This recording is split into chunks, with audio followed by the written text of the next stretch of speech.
Pumirma ng kasunduan ang Department of Information and Communications Technology o DICT at isang digital healthcare arm ng isang kumpanya para mas marami pang Pilipino ang maabot ng mas mabilis at epektibong medical services. Nagbabalik si Rod Lagusad sa report. Mas marami pang maabot na mga Pilipino pagdating sa kalusugan.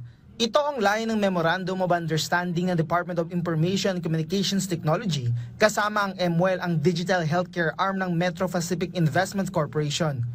Mula dito ay magkakaroon ng integration o isasama ang iba't ibang health services sa eGov.ph app.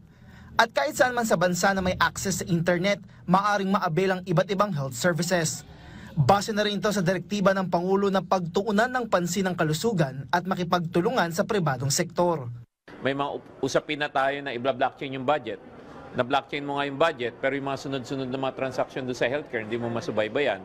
So dapat, para ma-connect natin doon sa national budget, ma-digitize natin yung mga tinatawag na downstream application. So kasama na dyan yung mga primary care clinic na tulad nito sa private. Sa ilalim kasi ng sistema ng MWEL, gamit ang app, maaaring magpakonsulta ang publiko sa mga doktor at makabili ng gamot.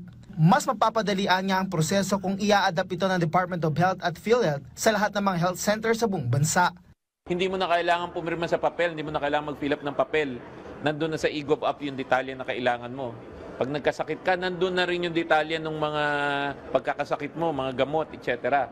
Yun yung vision ng Pangulo. Ayon sa kalihim, 2026 pa ito lubusang mararamdaman ng publiko. Ang MWEL ang kauna-unahang pribadong sektor na kanilang katuwang dito. This is a nationwide program. We have to take it step by step. Of course, digital makes it nationwide, no? To the extent that there's connectivity in any part of the Philippines, then we're able to do that.